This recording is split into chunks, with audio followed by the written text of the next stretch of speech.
Cytokines क्या क्या काम करते हैं, ठीक है।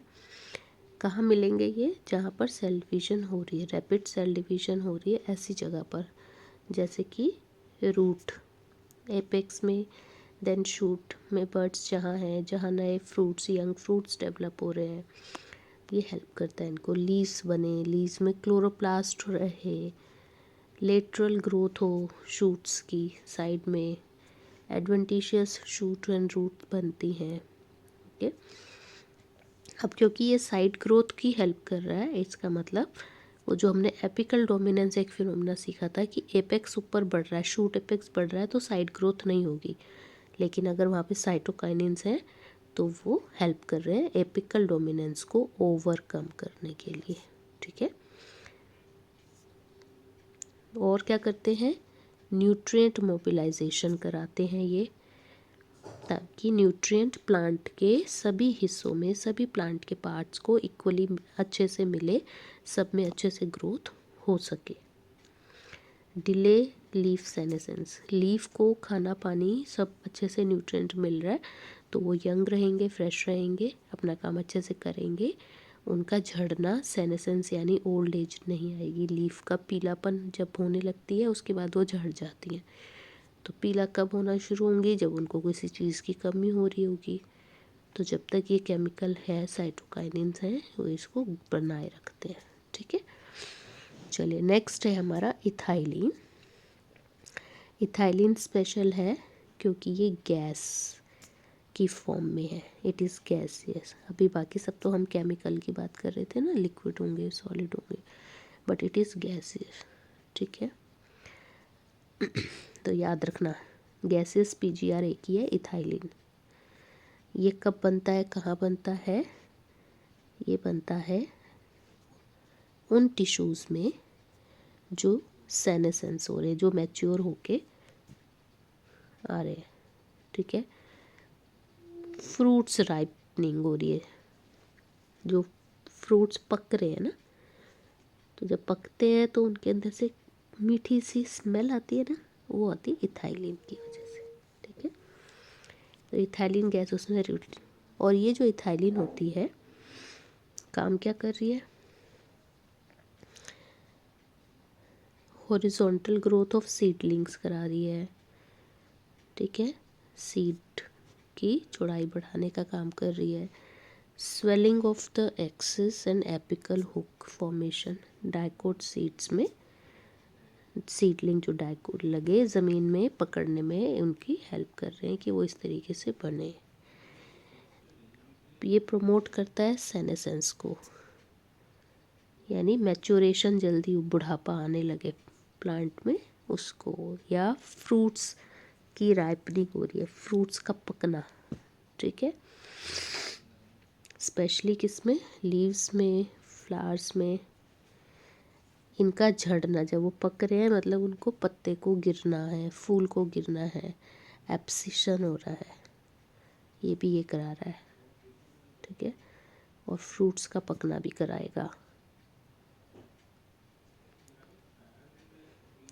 जब फ्रूट्स पक रहे हैं तो वो जल्दी पके, एक बार पकना शुरू हो जाते हैं फ्रूट्स तो फिर वो ज़्यादा देर नहीं बचते ना, 2-4 दिन में वो पूरा पक के ख़राब हो जाता है, फिर वो हमारे लिए खाने के लिए नहीं होता है ना। तो ऐसा क्यों होता है, क्योंकि ये केमिकल जो इसमें रिलीज़ कर रहा है वो क्या करता है, रेस्पिरेशन का रेट इंक्रीज़ कर देता है। एनहेंस मतलब बढ़ाना, रेस्पिरेशन रेट जल्दी जल्दी हो रहा है, उससे फ्रूट जल्दी से पक रहा है, ठीक है। और हम इसको बोलते हैं respiratory climatic, respiratory climatic, okay. Ethylene और क्या कर रहा है, सीड को ब्रेक करता है और बट इनकी डोरमेंसी को, यानी सीड के आसपास अगर उसको इथाइलिन मिल रहा है तो वो सीड की जर्मिनेशन कराएगा कि उसके अंदर से ग्रोथ स्टार्ट हो। बड की डोरमेंसी को ब्रेक कर रहा है, यानी जैसे कली है कोई भी, उसमें से फ्लावर ग्रो कर पाए, जर्मिनेशन इनिशिएट करा रहा है, ओके। रैपिड इंटरनोड्स इलोंगेशन करवाता है इनका पानी वाले, जैसे कि वाटर राइस प्लांट्स में। लीव्स और जो upper part of the shoot है उसको ऊपर पानी के रहे, इससे हेल्प मिलती है, लंबाई बढ़ जाती है ना। आपको पता है चावल का जो पौधा होता है उसको पहले मिट्टी में उगाते हैं, फिर वो छोटा सा उसकी पौध जो बन जाती है उसको लेकर फिर उसको पानी वाली उस जगह में, कीचड़ मतलब वहाँ पे पानी भरा होता है वहाँ लगाते हैं। इसको पानी ज़्यादा चाहिए, लेकिन ऊपर के हिस्से पानी में डूबने से ख़राब नहीं हो जाए उसके लिए क्या है, यहाँ पर इथाइलिन इसको लंबाई देता है। ठीक है। रूट ग्रोथ भी प्रमोट कराता है ताकि प्लांट की जड़ें भी जल्दी से बढ़े, ज़मीन को कस के पकड़ें, ज़्यादा एरिया कवर करेंगे तो वहाँ से उनको खाना भी एब्जॉर्प्शन के लिए एरिया इंक्रीज़ हो जाएगा। फ्लावरिंग को भी, फूल का बनना भी इनिशिएट कराता है। ठीक है।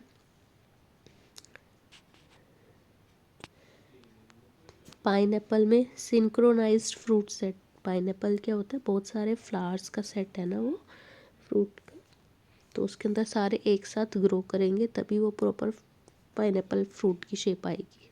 ठीक है। मैंगो के अंदर भी फ्लावरिंग्स का काम यही कराता है।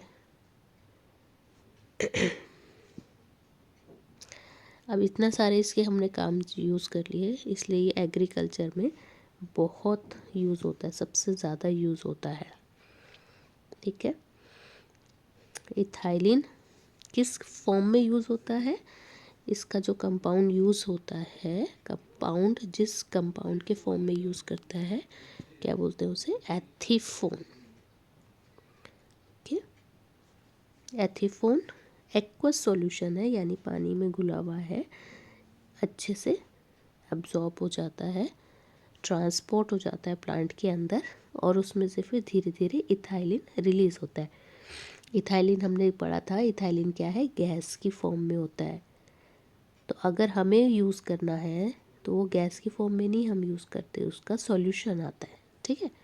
उस सॉल्यूशन का नाम क्या है, एथिफोन। एथिफोन सॉल्यूशन को प्लांट्स पे डाला जाता है, प्लांट्स के अंदर एब्जॉर्ब होते हैं और फिर धीरे धीरे उसमें से कन्वर्ट होके वो इथाइलिन गैस बननी शुरू होती है। ठीक है। ये क्या करा रहा है, पका रहे हैं, फ्रूट्स को जल्दी पकाने का काम कर रहे हैं। ठीक है। जल्दी पकने के बाद वो जल्दी से ख़राब भी होंगे, एक्सीलरेट कर रहा है एब्सिशन फ्रूट्स का और फ्लावर्स का। तो जिन प्लांट्स पे फ्लावर जल्दी बनने हैं वहाँ इथाइलिन लगा दिया कि फ्लावर जल्दी से बने, जल्दी से बड़े हो जाएं। जहाँ फ्रूट्स को हमें पकाना है, जल्दी पकना है, वहाँ पे ये यूज़ होती है दवाई। ठीक है। फीमेल फ्लावर को प्रमोट कर रहे हैं, उनको बढ़ा रहे हैं ताकि साइज़ इंक्रीज़ हो सीड्स का, फ्रूट का, फॉर एग्ज़ाम्पल कुकम्बर का। ठीक है। अब जब एक फ्रूट पक रहा है तो उसके आसपास के फ्रूट भी जल्दी पकने चालू हो जाते हैं, तभी कहते हैं ना कि टोकरी में अगर एक फ्रूट सड़ रहा है, लग रहा है कि ख़राब हो गया, सड़ने लगा है, उसको हटा दो, उसके अंदर से इथाइलिन गैस निकल रही है और वो आसपास के फ्रूट्स पे भी पड़ेगी और उनको जल्दी ख़राब करेगी। लेकिन अगर हमने ख़राब वाला फ्रूट पहले से ही हटा दिया है तो बाकी फ्रूट उतनी जल्दी नहीं पकेंगे, उनको 1-2 दिन एक्स्ट्रा फ्रेश रहेंगे। ठीक है। चलिए नेक्स्ट है हमारा abscisic acid. Abscisic acid ABA। ठीक है। ये करता है कंट्रोल एब्सिशन को और डोरमेंसी को। एब्सिशन मतलब झड़ना, पेड़ पे से गिरना, और डोरमेंसी मतलब स्टेज ऑफ डोरमेंसी क्या थी, जहाँ पर ग्रोथ रुक जाती है, पॉज हो जाती है। जैसे आप कोई वीडियो देख रहे हो, आपने बीच में कर दिया पॉज तो वो वहीं के वहीं रुक गई, तो उसको, ऐसी हमारी ग्रोथ हो रही है प्लांट्स की और वो किससे रुक गए, जैसे कि सीड। सीड कैसी कंडीशन है, डोरमेंसी में है, ठीक है। और क्या काम करता है ये प्लांट ग्रोथ का इनहिबिट करता है, प्लांट की ग्रोथ को रोकता है कम, ठीक है। प्लांट के मेटाबॉलिक सिस्टम को भी इनहिबिट करता है, सीड जर्मिनेशन को इनहिबिट करता है, सीड जर्मिनेट नहीं हो, सीड रोक रहा है उसको, ठीक है। क्लोजर ऑफ स्टोमेटा स्टिमुलेट करता है, स्टोमेटा को क्लोज करवाता है, क्लोज रहेंगे स्टोमेटा तो अंदर का पानी बाहर नहीं रिलीज होगा, एक्सचेंज ऑफ जो गैस है कार्बन डाइऑक्साइड वो भी बाहर से अंदर नहीं आएगी। तो जब स्ट्रेस वाली कंडीशन है, यानी कि पानी की कमी है, गर्मी ज़्यादा है या कार्बन डाइऑक्साइड की कमी है, उस कंडीशन में ये हेल्प कर रहा है प्लांट को टॉलरेट करने में। स्टोमेटा क्लोज कर दिए तो पानी अंदर जितना है वो अंदर सेव हो गया ना, प्लांट का पानी बाहर ट्रांसपिरेशन नहीं होगी, वेस्ट नहीं जाएगा, ठीक है। तो इसलिए क्योंकि ये स्ट्रेसफुल कंडीशन में प्लांट की हेल्प करता है, इसलिए इसे स्ट्रेस हार्मोन कहा जाता है प्लांट का, ठीक है। और क्या काम कर रहा है, ये सीड डेवलपमेंट में काम करता है, मैच्योरेशन और सीड डोरमेंसी। तो सीड की जो भी बात है वो सब में ABA काम करता है। सीड को डोरमेंट बनाता है कि उसकी पॉज हो गई ग्रोथ, एक बार वो जितना बन गया अब उसमें से जर्मिनेशन नहीं हो रहा, अंकुरित नहीं होगा, नई प्लांट नहीं बनेगा, कब तक, जब तक कि फेवरेबल कंडीशन ना हो।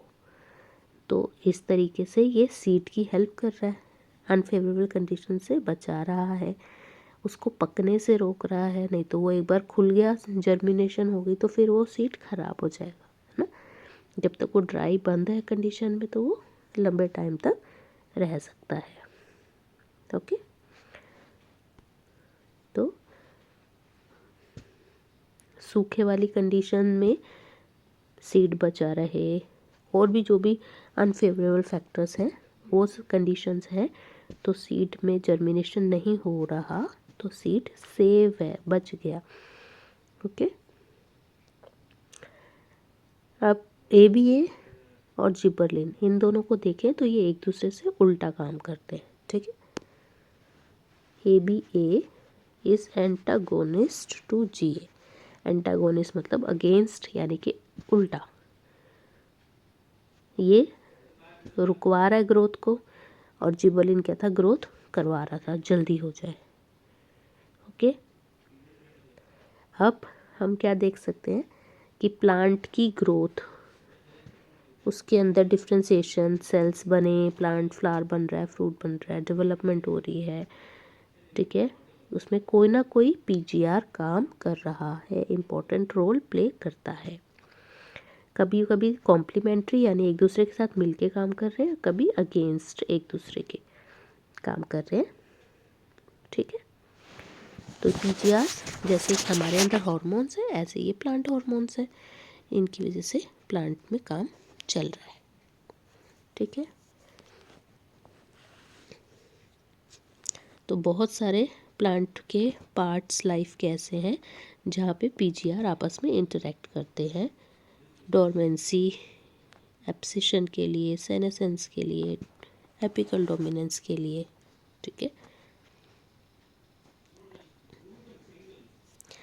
अब PGR के साथ साथ प्लांट का जो जीनोमिक कंट्रोल है, DNA है, वो भी काम करेगा। सेम केमिकल सभी प्लांट्स पे 100% सेम इफेक्ट नहीं देता, कम ज़्यादा रहता है, डिपेंड करता है DNA की कंडीशन कैसी है और एक्सट्रिंसिक एक्सटर्नल फैक्टर्स कैसे हैं, ये भी इम्पॉर्टेंट है प्लांट की ग्रोथ के लिए, ठीक है। चलिए।